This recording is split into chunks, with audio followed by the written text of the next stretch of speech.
अब तो हमारा समाज पढ़ने लगा, SC/ST का समाज पढ़ने लगा, देख रहे कि IAS IPS बनते जा रहे हैं। पूरे देश के 65% युवाओं के साथ सीधा सीधा खिलवाड़ है।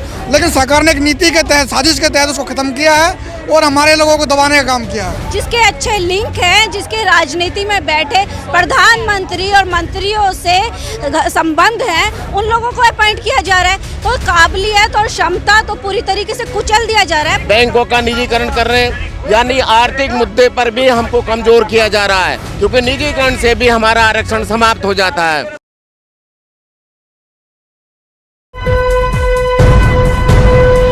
लाइव टीवी, सच सबसे आगे। नमस्कार, आप देख रहे हैं द लाइव टीवी और मैं आपके साथ जुनैद अंसारी। और आज जो है जंतर मंतर पर जो है आज बहुत सारे लोग इकट्ठे हुए हैं लेटरल एंट्री को लेकर। जो आरक्षण के बावजूद भी जो है जो कुछ लोगों को जो है अंदर से जो सरकार जिसको चाहती है उसको जो है सरकारी नौकरी में मदद करती है, उसके विरोध में जो है आज जो है बहुत सारे लोग जो है यहाँ पे मौजूद है जंतर मंतर पे। साफ तौर पे इनका यही कहना है कि जिस तरीके से SC/ST का जो और OBC का आरक्षण है उसको फ़ायदा नहीं मिल रहा है और जो सीटें रोक कर कुछ सीटें जो है वो साफ तौर पे दे दी जाती है जनरल को लेटर एंट्री को लेकर। तो आइए कुछ लोग हैं इनसे बात करते हैं साफ तौर पे, जो क्या कहेंगे क्यों आए यहाँ पर। सर, हम सरकार द्वारा जो SC/ST OBC के ऊपर एक कुठाराघात किया गया है, वर्षों से होता है। एक लोहे के साथ हमारे साथ ऐसा हुआ, एक जब देखा है कि लोग काफ़ी होनहार है, लेकिन मनुवादी सोच ने क्या उसका अंगूठा काट लिया, अंगूठा मांग लिया उसको आगे बढ़ने नहीं दिया, उसको वहीं पे डाउन कर दिया। अब तो अंगूठा अंगूठा ही है अभी। अब तो हमारा समाज पढ़ने लगा, SC/ST का समाज पढ़ने लगा, देख रहे कि IAS IPS बनते जा रहे हैं, टॉप कर रहे हैं। उसी तरह पे लेटरल पॉलिसी लाकर उन्हें 300 पदों जो भरा है, हमारे उसमें जो आरक्षण होता हमारे कुछ 15, 20, 25% वो हमें मिलता, लेकिन सरकार ने एक नीति के तहत, साजिश के तहत उसको खत्म किया है और हमारे लोगों को दबाने का काम किया है। तो यही लेटरल नीति है और हम इसका पुरजोर तरीके से विरोध करते हैं। पूरे देश में इसका विरोध होगा। हम सरकार से मांग करते हैं कि इसको वापस ले और जो लायक जो UPSC से स्टूडेंट आ रहे हैं उनको इसका फायदा मिले। हम लोग यहाँ पर जो केंद्र सरकार के द्वारा लेटरल एंट्री के थ्रू UPSC का जो एग्ज़ाम होता है उसको पास करके जो जॉइंट सेक्रेटरी बनाए जाते हैं, 20-20 साल की सेवा देने के बाद, एक कठिन परीक्षा से गुजरने के बाद यहाँ तक कोई व्यक्ति पहुँचता है। लेकिन केंद्र सरकार लेटरल एंट्री के थ्रू अपने कुछ चहीते, अपने परिवार के, अपने जान पहचान वाले लोगों को उस जो पोस्ट पे जॉइंट सेक्रेटरी अपॉइंट कर रही है, जो कि पूरी तरह संविधान के ऊपर हमला है। और ये जो लेटरल एंट्री के थ्रू जो लोग लाए जा रहे हैं, ये इसमें आरक्षण का भी कोई प्रावधान नहीं है।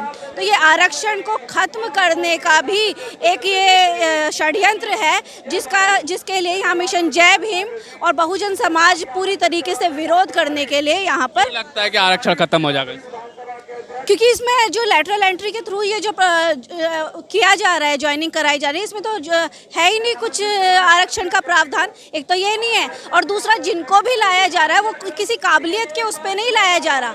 जिसके अच्छे लिंक हैं, जिसके राजनीति में बैठे प्रधानमंत्री और मंत्रियों से संबंध हैं, उन लोगों को अपॉइंट किया जा रहा है। तो काबिलियत और क्षमता तो पूरी तरीके से कुचल दिया जा रहा है। पूरी तरह जिस देश का 65% आबादी युवाओं की है, वहाँ युवाओं के भविष्य के साथ सीधा सीधा खिलवाड़ किया जा रहा है, उसको खत्म किया जा रहा है। क्या लगता है आपको इसके जो लेटर एंट्री आ रही है इससे जो है जो योग्य विद्यार्थी है उनको फायदा नहीं मिल रहा है? बिल्कुल नहीं मिल रहा।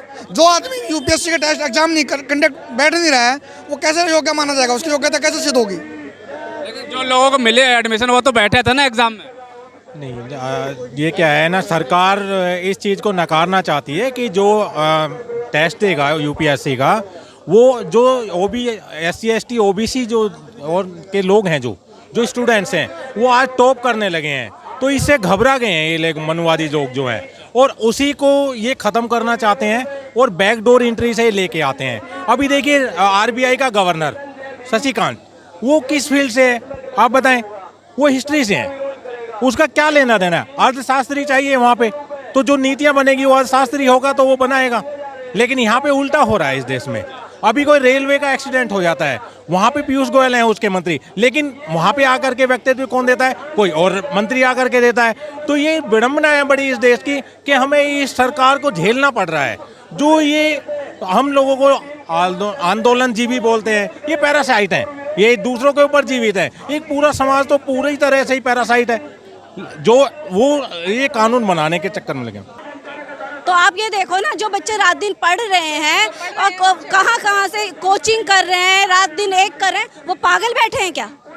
सिर्फ इसलिए कि वो एक गरीब के घर में पैदा हुए हैं, या कि वो इसलिए कि वो बहुजनों के घर में पैदा हुए हैं, इसलिए उनको आगे बढ़ने का अधिकार नहीं है। तो ये पूरी तरह संविधान को खत्म करके मनुवाद लाने की साजिश है कि मनुवाद में गरीबों के, पिछड़ों के बच्चों को आगे नहीं बढ़ने देना चाहिए। इसलिए ये डायरेक्ट तो ये बात नहीं कह सकते, तो इस तरीके से अलग अलग षड्यंत्रों से इसको काबिज कर रहे हैं। इसमें क्या सिर्फ जिस तरह से आपने बहुजन की बात की, तो क्या सिर्फ बहुजन लोग इससे प्रभावित होंगे या और भी? इससे तो सभी प्रभावित होंगे, हर वो व्यक्ति।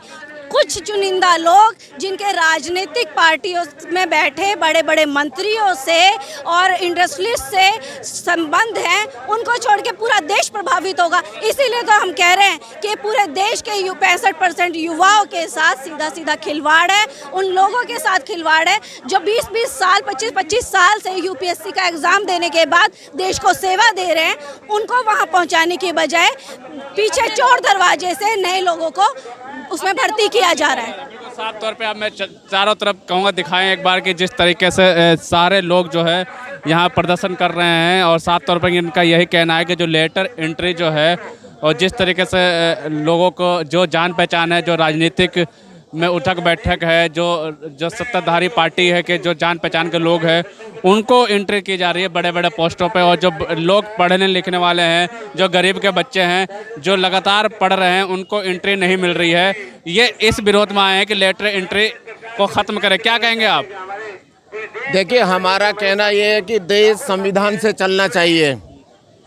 जब जब संविधान को तोड़ा जाता है, क्योंकि जो संवैधानिक संस्थाएं बाबा साहब ने संविधान बनाया है, संवैधानिक संस्थाओं के माध्यम से, चाहे जुडिशरी हो, चाहे पब्लिक सर्विस हो, यूपीएससी को बनाया गया था। उसके अंदर कानून है। कानून ये है कि आप यदि पोस्ट निकालते हो उसके अंदर रिजर्वेशन दीजिए।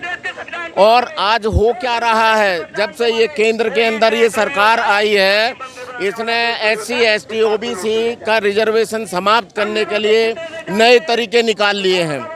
उन तरीकों से इसका काम है कि हमारे अधिकारों को दबाना। हमें संविधान को जिंदा रखना है तो अपनी आवाज़ को उठाना पड़ेगा। जो भारत के अंदर ये सरकार कर रही है, इसका विरोध करना पड़ेगा। चाहे पब्लिक सेक्टर का इन्होंने धीरे धीरे निजीकरण कर रहे हैं, बैंकों का निजीकरण कर रहे हैं, यानी आर्थिक मुद्दे पर भी हमको कमज़ोर किया जा रहा है, क्योंकि निजीकरण से भी हमारा आरक्षण समाप्त हो जाता है। साफ तौर पे क्या कर दे चाचा? अरे मैं ये कहना चाह रहा हूँ कि संविधान के खिलाफ ये लोग एक ऐसी मुहिम चला रहे हैं जिससे पढ़े लिखे जो लोग पढ़ाई करके अपने माँ बाप जिनके पालिश करके मजदूरी करके अपने बच्चों को पढ़ा रहे हैं, वो उससे वंचित हो जाएंगे। और एक बैकडोर से एंट्री करके ये लोग डायरेक्ट IAS भर्ती करना चाहते हैं, ताकि ये जो गरीब और जो बहुजन समाज के जो बच्चे अपनी मेहनत करके पढ़ रहे हैं वो पीछे रह जाएं। हाँ, साथ में महिलाएं भी हैं जी। क्या कहेंगे मैम? हाँ जी, किस लिए आई हैं आप? मैं लेटरल एंट्री के विरोध में आई हूँ आज। हाँ जी, तो क्योंकि बैकडोर से जो एंट्री हो रही है उसके खिलाफ हम लोग हल्ला बोल कर रहे हैं यहाँ पे, और उसके विरोध में हम लोग आ रखे हैं। किसके बैकडोर से एंट्री हुई? देखिए, बैकडोर एंट्री वही ज्वाइंट सेक्रेटरी की जो बैकडोर एंट्री हो रही है, जिसमें एग्ज़ाम भी होते हैं और विदाउट एग्ज़ाम उनको बैकडोर से एंट्री कराई जा रही है। जो बच्चे सालों साल तैयारी कर रहे हैं एग्ज़ाम की, वो बिना एग्ज़ाम दिए सीधे इसमें सेक्रेटरी बन रहे हैं। तो उस चीज़ के विरोध में हम लोग हैं, क्योंकि ये हमारे समाज के बच्चों का हनन किया जा रहा है, और इसी के लिए हम आज सड़कों पर आ रखे हैं। जो युवाएं 36-36 घंटे 24-24 घंटे पढ़ रहे हैं, उनकी जो योग्यता है, उनकी जो पढ़ाई की महत्वता है, वो ख़त्म कर दी जा रही है। उनको कोई आगे नहीं बढ़ा रहा है। आप मुझे ये बताइए कि जो बच्चे पढ़ रहे हैं, लिख रहे हैं और अपने समाज में आगे बढ़ना चाह रहे हैं, और जो केंद्र में सरकार बैठी है अपनी सोच से अपने पद का जो अधिकार वो दिखाते हुए उन लोगों की एंट्री दे रहे हैं, उनकी परीक्षा होती नहीं है। जो अभी IAS बनी है उन्होंने परीक्षा दी थी? नहीं, उनकी परीक्षा हुई है या नहीं हुई है, मैं तो आने वाले भविष्य जो आने वाले बच्चे हैं, जो पढ़ रहे हैं, जो लिख रहे हैं, जो अपनी मेहनत कर रहे हैं, उनकी क्षमताएं कहाँ जाएंगी? अभी मैं क्या, ओम बिरला की बेटी की ने कौन सी परीक्षा दी थी भाई? नहीं, उसका ओम बिरला की बेटी का बात हुई थी तो उसमें थी, परीक्षा दिया था उन्होंने। कोई परीक्षा नहीं दी है, बिना किसी परीक्षा के, बिना किसी इंटरव्यू के उसकी अपॉइंटमेंट हुई है। और इस तरह सिर्फ एक नहीं 350 अपॉइंटमेंट्स की गई हैं। न्याय के अंदर न्याय प्राधिकरण बनाया चाहिए, उसके अंदर भी कंपटीशन के माध्यम से आने चाहिए।